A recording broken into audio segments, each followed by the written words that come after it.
So, I'm standing on the bridge, this wide bridge, and with Mocienne. Welcome to my channel. Standing on this bridge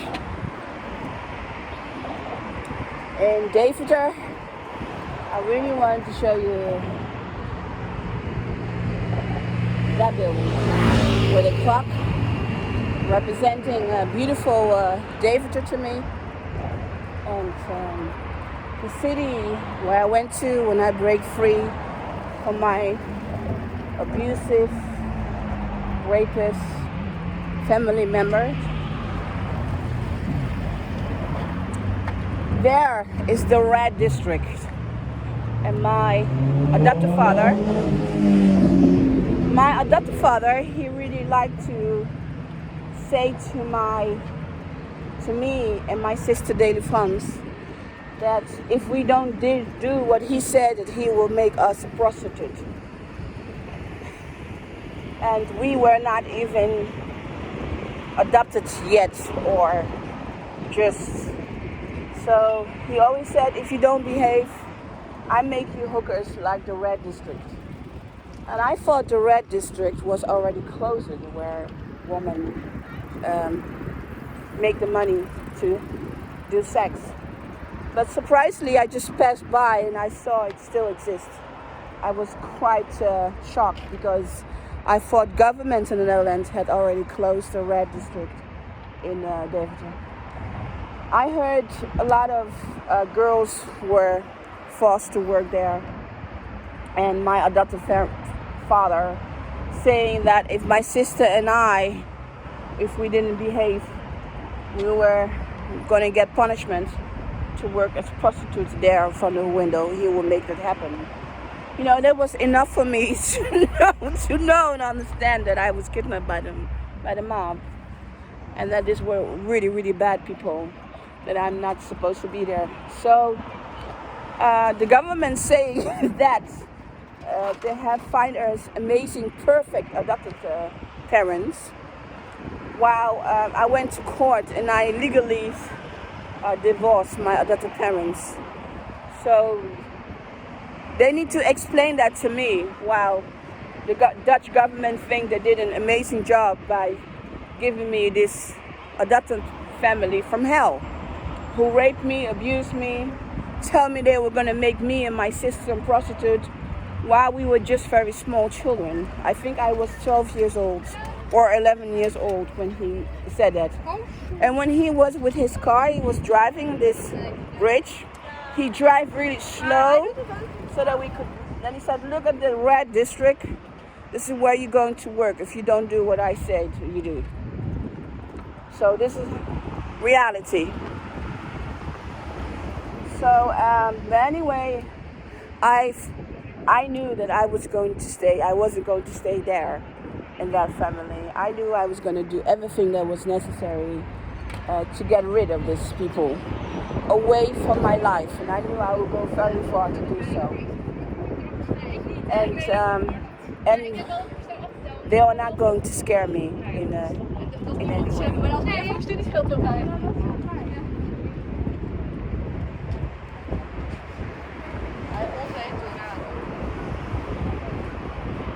Nirvana.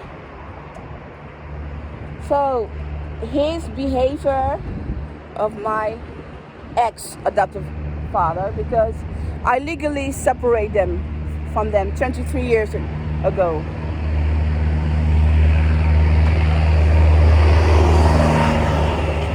I legally separate myself from these people from hell.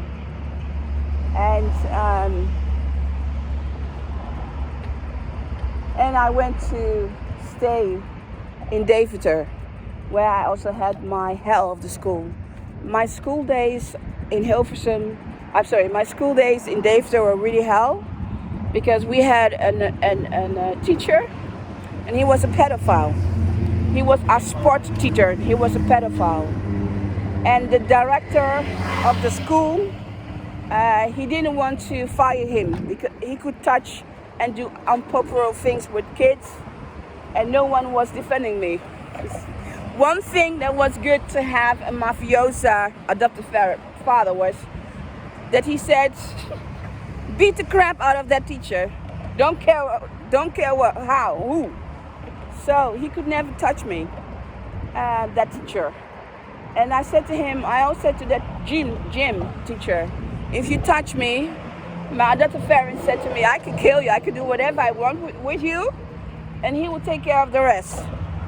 So the teacher, he always tried to punish me, but he didn't succeed because I really beat the crap out of him. So thinking about David, there's a lot of child pornographies in this. There's a lot of pornography, child abuse in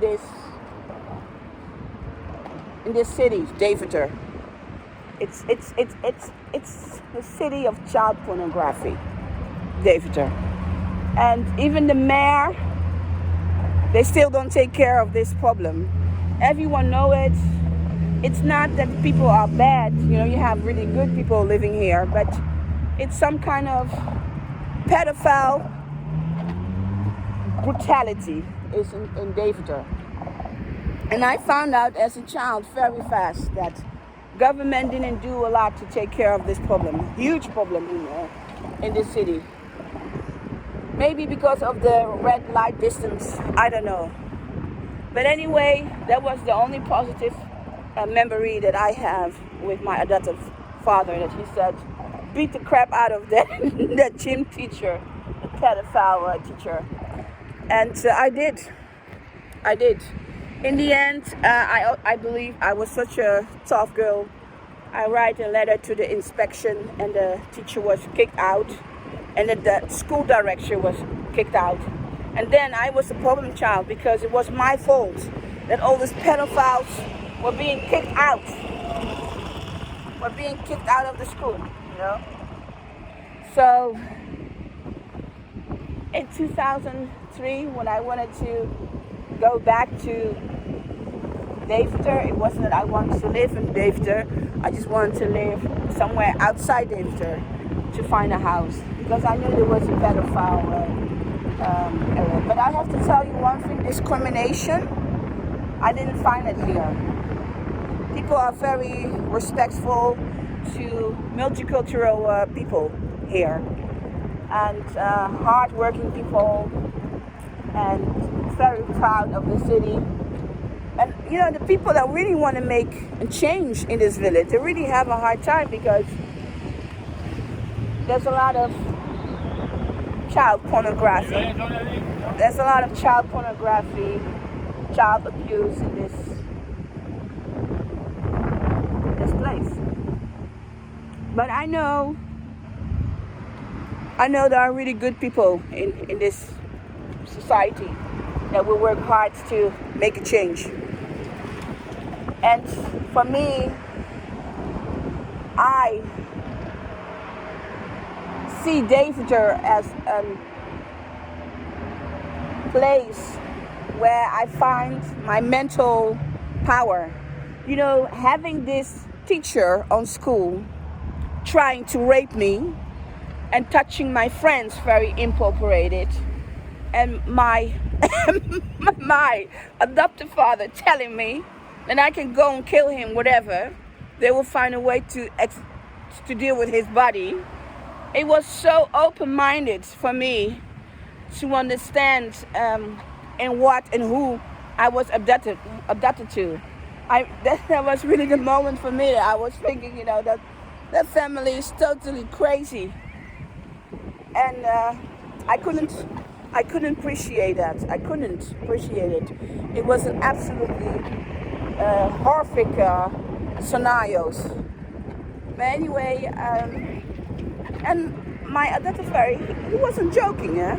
He wasn't joking. This is real. It was real. Just like the way he beat the crap out of us, and he threatened us that David Hans and I, my sister and I, will be prostitutes if we didn't do what he said. This was really real. He mean it. Look, children are canoe. I have swim here a lot. There have never been so low water here in this place before. I'm holding my camera near the road so I don't accidentally drop it in the water. Then I'm really going to scream. You know, I'm really going to scream. You know, the wind is blowing. The wind is blowing very hard. I don't know if you can hear it. Children are playing. Hear them screaming.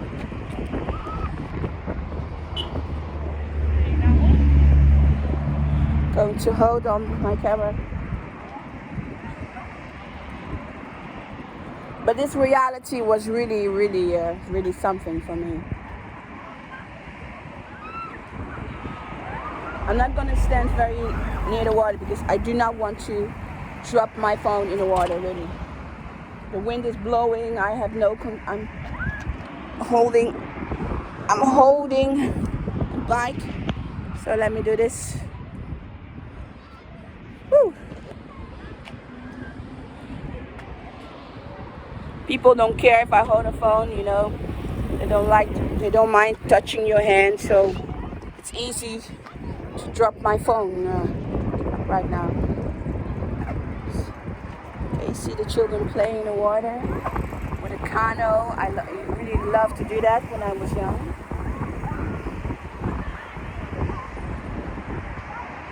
Girls always screaming.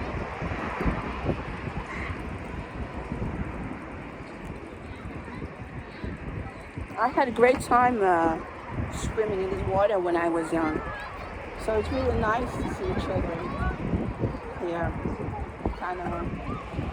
It's really clean water. You don't get sick here. It's just amazing. So this was the place that I get to know the Netherlands for the first time. Deventer. I was kidnapped. Deventer was one of the closest cities near my childhood house. So this is really special, what I'm showing you. I'm not going to stand close with my phone in the water. And you can see all the children screaming, laughing, having fun. Girls, they always really know how to scream, girls.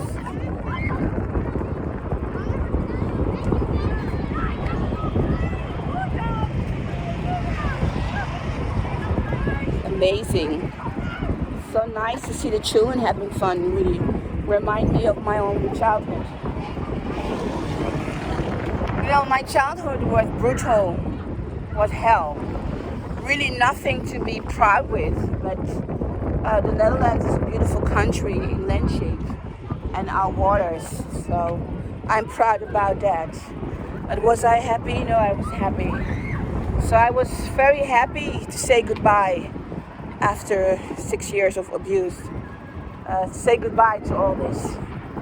But with my YouTube channel, I'm willing to go back and show you my world, where I come from, and making you understand that me saying that Michael Jackson is my father is nothing. It's just nothing.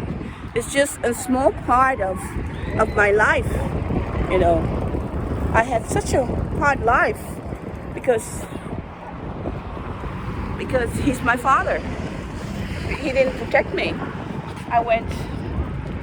So there is no delusional imagination in my life that I want him to be my father, because I went through hell being kidnapped into the country. And when I was kidnapped, this was the part of the country I came first. And then my journey starts through the whole Netherlands. And I wrote my thriller Betrayal, my autobiography and thriller The Dark Side Netherlands, because I don't want people to think that I'm delusional, that I wanted so much, that my life is so bad, that Michael Jackson was my focus, was my life. He wasn't my focus. Michael Jackson was and is my hell, because he's my father. I'm living in hell. Oh my God! The apple tree is still here. Apple tree is still here. Woo. I used to take so many apples there. That's what I'm gonna do again. So there was Mocienne Petit Jackson. I hope you like this video. It's not nice. Hi. It's not a nice video, but it's honest. Only try to be honest. So thank you for watching my channel, and bye bye.